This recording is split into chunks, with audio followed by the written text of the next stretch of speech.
Olá, tudo bem? Seja bem-vindo a mais um videocast do Colégio Deon.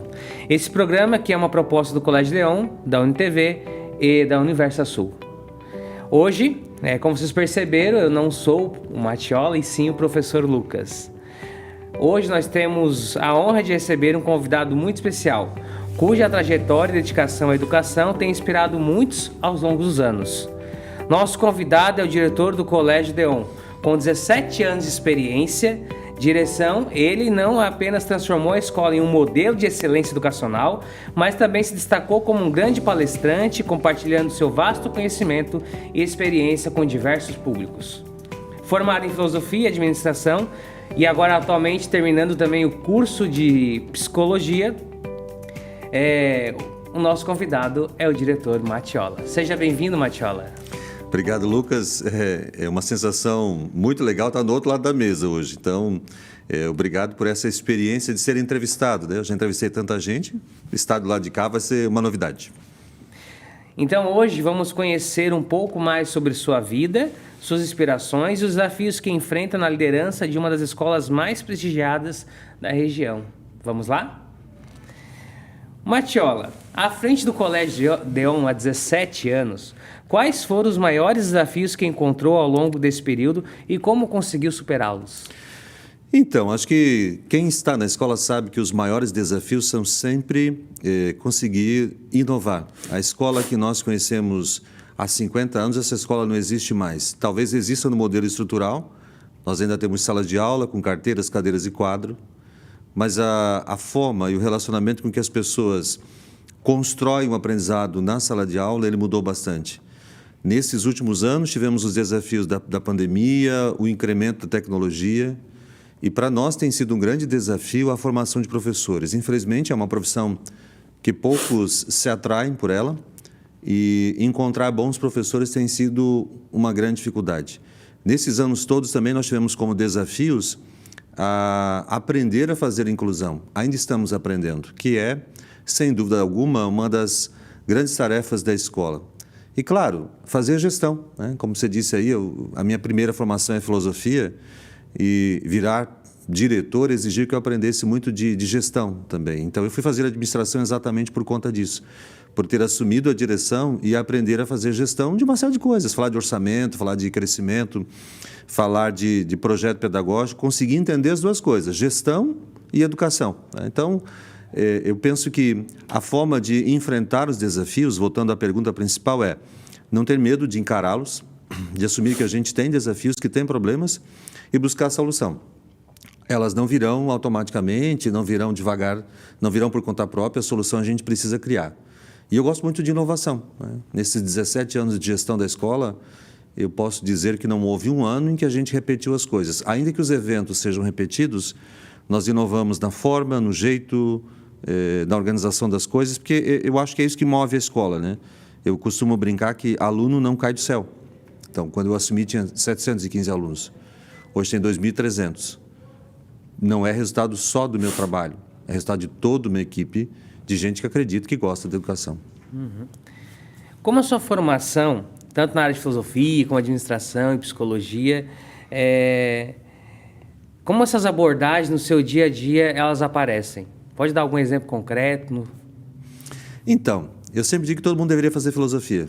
A filosofia é a capacidade que a gente tem de não se contentar com o óbvio, de querer sempre mais, de sair da mesmice.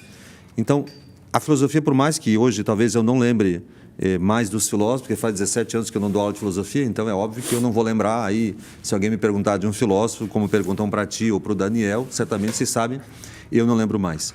Mas eu costumava dizer aos alunos, quando dava aula, que na filosofia a gente tem três perguntas principais: o que é, como é e por que é como é. Então, diante de todos os fatos e acontecimentos da vida, da escola, do relacionamento com os alunos, do atendimento aos pais, eu sempre me pergunto, exatamente o que está acontecendo aqui? Por que está acontecendo? Como está acontecendo? Para ampliar a minha visão e não agir por impulso.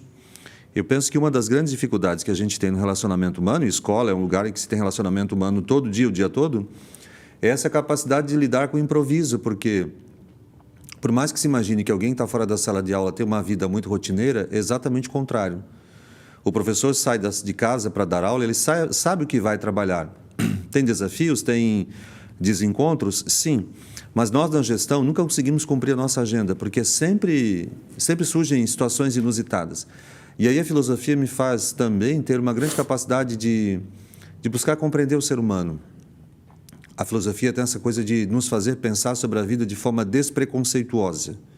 E enxergar que por detrás de todo aquele comportamento, aí já trazendo a psicologia também, aqueles comportamentos que a gente tem do professor, do pai, do aluno, do colega de trabalho, são só a ponta de um grande iceberg, onde existe ali um ser humano que talvez esteja em sofrimento. E é claro que a gestão, e aí eu foquei muito em gestão de pessoas, é meu forte, é minha área de pesquisa, digamos assim. Não fui muito para a área dos números, eu fui mais para a gestão de pessoas. A administração fecha com tudo isso no sentido de ajudar a compreender a dinâmica do projeto de vida das pessoas. Então, quem está professor não é só um funcionário, é um ser humano que tem história, que tem vida, que tem sonhos. O aluno que nós temos, a educação é uma das empresas que mais fica com o seu cliente muito tempo, né? Nós ficamos com o cliente, e perdoem por essa palavra, né, o aluno, mas que não deixa de ser um cliente, ele fica conosco mais de 15 anos. E todos os dias. É diferente de você comprar um sapato uma vez por ano, você vai uma vez por ano na loja. Você não está todo dia com o vendedor. Na educação, o pai, o aluno, estão todos os dias conosco. Então, é uma relação que ela é diferente, se constrói de forma diferente. Há muitos alunos e muitos pais que viram amigos da gente, que passam a fazer parte. Então, nestes 17 anos, já tivemos perdas de colegas que faleceram, muitos alunos que faleceram também vítimas de doenças, e a gente acompanha todo esse sofrimento das famílias. Então, nesse universo de gente, trabalhar com sonhos, com projetos, despertar nas pessoas o seu melhor, acho que a educação, em mim, ela foi ao encontro dessas três formações que eu busquei, né? Que é a filosofia, a administração e agora a psicologia, e também o mestrado que ajudou a entender e enxergar um pouco mais longe. Além das formações, além de ser diretor, tu és um grande palestrante, né? Muito conhecido pela região e tudo mais, né? Como essa experiência de falar em público e compartilhar conhecimento influencia na sua gestão na escola? As pessoas sempre brincam dizendo, nossa, Matiol, tu tem um dom da palavra, a gente gosta de te ouvir. Todo mundo sabe, eu sou um homem extremamente religioso, tenho muita fé em Deus. E desde muito jovem eu falo em público, desde os 15 anos. Desde que eu comecei a participar das atividades pastorais da Igreja Católica, sempre falei. É claro que eu preciso reconhecer que tenho um talento natural para falar, né? Deus me deu essa graça, assim, eu tenho um pensamento muito rápido, consigo articular muito bem as palavras, e isso realmente é um talento que Deus me deu. Mas eu preciso reconhecer também o meu esforço. Eu digo às pessoas, 1% é talento, 99% é esforço. Eu gosto muito de ler, leio muito, eu sou um leitor compulsivo. E isso me facilita muito nas horas em que eu vou falar em público. E eu me realizo muito falando em público. Eu gosto muito de falar. Depende da psicologia, poderia ser um narcisista, não sei. Mas eu gosto muito de falar, né? Eu gosto muito de me expressar e partilhar aquilo que eu penso. E à medida que eu falo, eu aprendo também. Então, quando eu falo, por exemplo, de relacionamento pais e filhos para os nossos pais do colégio, à medida em que eu vou percebendo a expressão das pessoas, o jeito de ser das pessoas, eu também vou aprendendo. Então, nessas inúmeras oportunidades que eu tenho de falar, por exemplo, nas formaturas, onde faço aquele tradicional discurso, é uma oportunidade de dizer para as pessoas o que a gente pensa enquanto escola. É uma oportunidade de dizer às pessoas o que nós pensamos sobre a educação de filhos, sobre o processo de aprendizagem. Quando falo para professores, aí em outro contexto, em outras cidades, onde eu vou fazer palestra, e faço bastante palestra sobre isso, é muito legal poder compartilhar com as pessoas essa visão. E geralmente as pessoas perguntam, qual é o sucesso do DEOM? O sucesso do DEOM é um só, a equipe que tem. O sucesso do DEOM é a equipe. A melhor escola é aquela onde estão os melhores professores. Então, talvez se eu tenha algum mérito nesse processo todo, tenha sido de ter constituído uma equipe forte, de pessoas que acreditam. É claro que nesse processo tem aprendizagens e erros, é normal. Mas esse falar em público também, de certa forma, ajuda a projetar o colégio. Isso traduz o que nós somos. E eu aprendi muito nesses 17 anos com todos os colegas, ouvindo os colegas, ouvindo as reuniões. Nós temos projetos fantásticos no colégio, né? Quando a gente pega o pessoal da educação infantil dos anos iniciais, onde talvez para nós que não somos pedagogos é mais difícil compreender, mas ouvindo esse pessoal, isso me dá muito elemento para falar.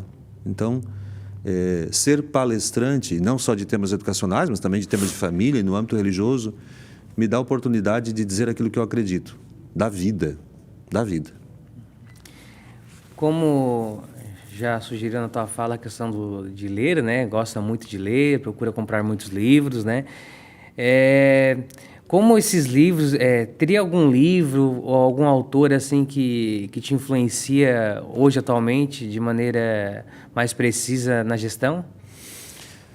Na gestão, eu olho muito para a psicologia organizacional. Hoje, como é o foco da psicologia, eu tenho estudado muito isso e gosto de uma abordagem da psicologia, que é a análise transacional, criada por um psiquiatra americano, Eric Berne.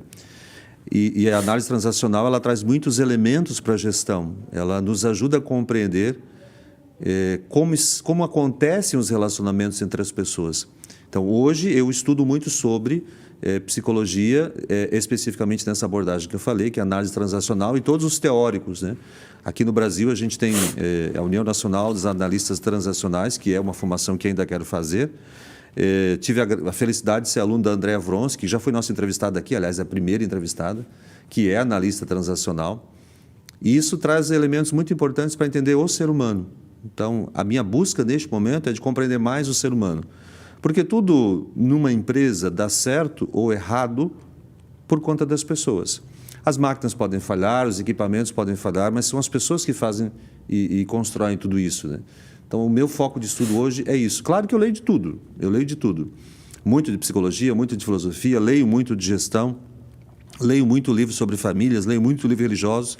A minha média é sempre ler 6 livros por mês. A pessoa, nossa, como é que consegue? É hábito e disciplina, né? Então, assim, em qualquer momento, você sempre vai chegar em casa, eu estou sempre com um livro na mão. Você chega na minha sala, eu estou lá com um livro que sobra 10 minutos, eu vou ler um capítulo. É isso que me alimenta. É um hábito que eu aprendi de casa. Eu gosto muito de ler. Chegar na minha casa, você já foi lá, né? Tem muito livro. Tocaste numa palavra muito importante, que é a questão do equilíbrio, né? Da rotina, do hábito também, né? Muitos hoje acabam dizendo que não tem tempo para aprender, não consegue equilibrar a vida de trabalho com a questão de família. E quem conhece o Matiola sabe que tem família, que tem uma vida de trabalho tanto aqui na escola como fora também. Então, como é que tu consegue equilibrar tudo isso? Existe alguma magia? Existe algum plano ideal, uma organização ideal? Como é que consegue encontrar equilíbrio em tudo? Tanto na família, como na igreja, no trabalho, na vida como palestrante, como leitor? Qual é o segredo? Essa é uma pergunta que muita gente faz. Me pergunta assim, como é que tu dá conta? Eu disse, olha, talvez a primeira coisa que eu faço é não ficar ansioso. Essa é uma graça que eu acho que eu consegui. Eu não fico ansioso com as coisas. Nem um pouquinho, Matiola. Bom, aí eu estaria mentindo. Claro que segunda-feira, por exemplo, eu tenho um curso para dar. Eu sei que eu vou falar 4 horas uma manhã inteira. Então, está preparado já. Eu já sei o que eu vou dizer. Eu tenho um roteiro. E como leio muito, então não é difícil para eu falar 4 horas. Eu costumo dizer para as pessoas assim, a ansiedade surge quando você não se prepara. Então, eu não estou preparado, então, assim, eu não tenho confiança em mim, vai surgir. Acho que associado a isso, tem uma coisa também que é algo que eu construí com os anos. Eu me preocupo muito pouco com o que os outros pensam. Então, eu não gasto tempo pensando assim, será que fulano está gostando do que eu estou fazendo? Será que estão me aprovando? Será que vão gostar do que eu vou dizer? Eu costumo dizer que a gente tem que se ocupar com as coisas. Então, assim, eu tenho a agenda da semana, respondendo de forma bem prática. Eu tenho a agenda da minha semana. O que é que eu vou fazer? Todo domingo de noite, eu olho a minha agenda e penso, eu tenho tais e tais coisas para fazer. Então, eu programo mentalmente. Segunda eu vou fazer isso, terça isso, quarta isso, quinta isso, deu, vou fazer. Então, assim, sem muita preocupação, e vou fazendo, e sem ficar antecipando. Hoje, por exemplo, sexta-feira, eu sei que eu tinha de manhã que estar no colégio, à tarde tinha um compromisso, aqui eu preciso fazer a gravação contigo, e à noite eu tenho um outro compromisso na igreja. Ok? Então, eu divido o meu dia em 4 momentos e vou fazendo aquilo que acontece. E no meio disso tudo surgem os imprevistos. Por exemplo, eu estava há pouco na minha sala, e a nossa secretária chamou, Matiola, tem que resolver um problema grave aqui. Ok, vai lá, resolve e volta. Não fica naquele desespero, ai meu Deus, e agora eu tenho tanta coisa para fazer? Não, vai e faz, pronto. Tá? Então, uma coisa por vez. Eu gosto muito dessa dinâmica. Viva um dia de cada vez, com calma, com tranquilidade. Nesse semestre, por exemplo, eu estava fazendo 2 estágios, mais uma disciplina de psicologia, tem todo o trabalho da igreja, minha esposa fazendo doutorado, tem o colégio aqui, tem o colégio de Braço Norte. Vamos fazendo. E talvez que me ajuda muito, como eu já disse aqui várias vezes, a gente tem uma equipe maravilhosa e descentralizada. Como eu não gosto de ser dominador, eu gosto de deixar as pessoas livres para fazer, porque na minha vida tem 2 regras, apenas. Elas são as mesmas que eu aplico no colégio. Primeira regra é respeito, em 360 graus, para todo mundo. Não importa se é o presidente da fundação ou a senhora que faz limpeza na escola, todos são, para mim, seres humanos. E tem que ser tratado com o máximo de respeito. Isso facilita muito, porque aí todas as relações são leves. E segundo, o que tem para fazer, faça. Faça. Tem que fazer? Vai lá e faz. Faz. Ah, não vai dar 100% certo? Ok, dá na próxima vez. Então, não tem sentimento de culpa, não tem aquela tristeza, não tem autocobrança. Acho que a vida, aos quase 52 anos, como dizia o Rubem Alves, eu vou desfazer 52, porque 52 já foram. Tem muita coisa que a gente aprende a relevar e dizer, isso não tem importância. Vive. Seus filhos, Matiola, tem 2, né? 2. 2 filhos. E eles estudam no Colégio Deon. Como isso impacta a sua visão sobre a qualidade de educação oferecida e sobre as políticas e práticas adotadas pela escola? Eu sempre fui um pai muito tranquilo, tanto que às vezes é normal, né? Os professores ficam preocupados, nossa, vamos dar aula para os filhos do chefe. Gente, eu sou um pai bem normal, tanto que assim, se eu preciso tirar os meus filhos mais cedo, eu peço às coordenadoras, posso pegá-los? E todo mundo acha estranho, mas naquele momento que eu vou pegar meu filho, eu não sou o diretor da escola, eu sou o pai da Helena e do Augusto, simples assim. Então eu procuro me relacionar com os filhos como pai. Quando eu vou a um atendimento, eu vou como pai, eu não vou como diretor. E procuro não misturar as coisas. Quando eu preciso falar com o professor, eu não vou à sala dos professores para falar. Eu vou na sala. Eu vou no atendimento com o professor. Por quê? Porque isso me faz me colocar no papel. E eu quero que eles também se entendam, não como filhos do diretor, mas como filhos do Matiola. Porque isso eles sempre vão ser. Diretor eu estou, Matiola eu sou. Né? E é claro que assim, eu tenho 100% de confiança. Conheço tudo que os professores fazem no dia a dia, óbvio que não, porque isso seria impossível. Mas eu tenho plena confiança na equipe, né? Em todos eles. São excelentes profissionais. Em nenhum momento eu tive que discutir nada, a não ser para aprender. Porque a equipe realmente é muito competente. Então, é muita tranquilidade. Eu tenho plena confiança no trabalho que os professores fazem e sempre digo para os meus filhos, ali vocês são só filhos do Matiola. Só.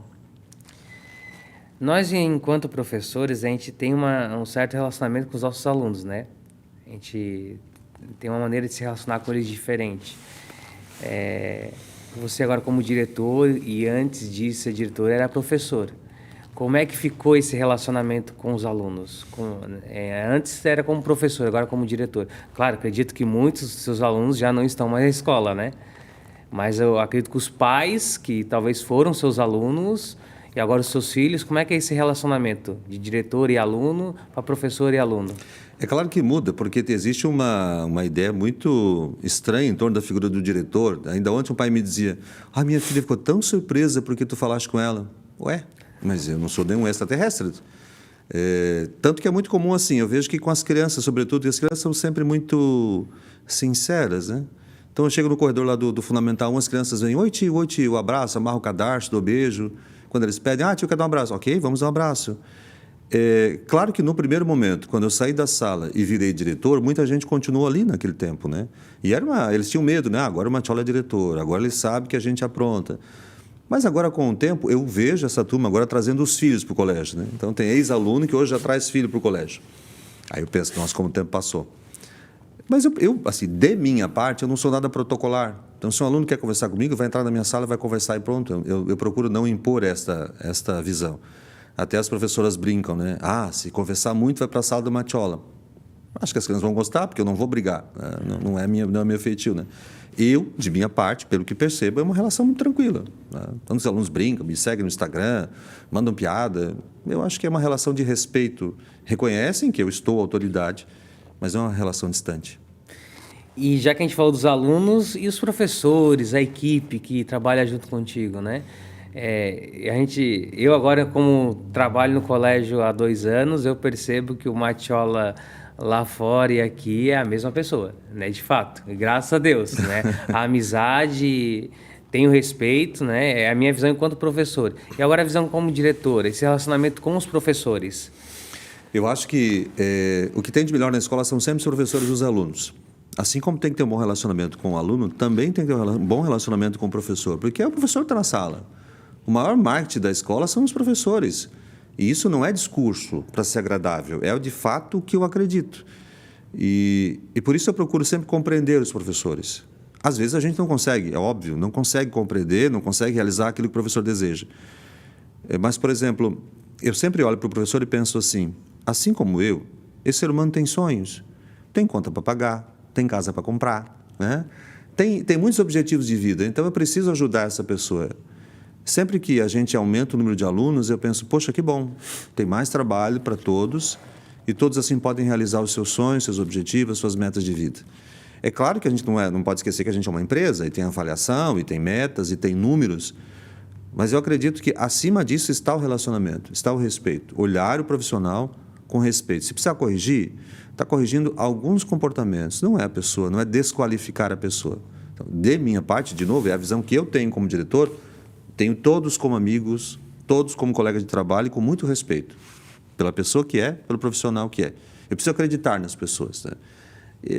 A minha percepção também, que a gente não tem clima de competição, porque a gente não cria isso, não deixa criar isso, não existe clima de competição. E quem quer falar comigo, fala, sem protocolo. Da mesma forma com os pais também, assim. Já que a gente está falando desse relacionamento com o chefe, né? Eu acho que é muito importante aquela visão do líder, né? Qual é a visão de líder que o chefe tem? São duas coisas distintas, né? Chefe é aquele que manda fazer, líder é aquele que faz junto. Eu procuro levar isso muito a sério. Por isso que eu vou fantasiado na festa junina, por isso que eu faço teatro junto com os professores. Só não jogo futebol porque realmente eu não sei. Os alunos perguntaram no intersérie, tio, vai jogar? Não, só se eu for a bola, porque eu não sei, eu não entendo nada de futebol.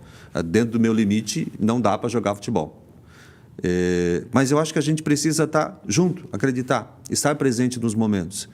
Isso dá a ideia realmente de que nós não estamos sentados numa cadeira lá, mandando fazer as coisas, mas é estar junto, é acreditar nas pessoas.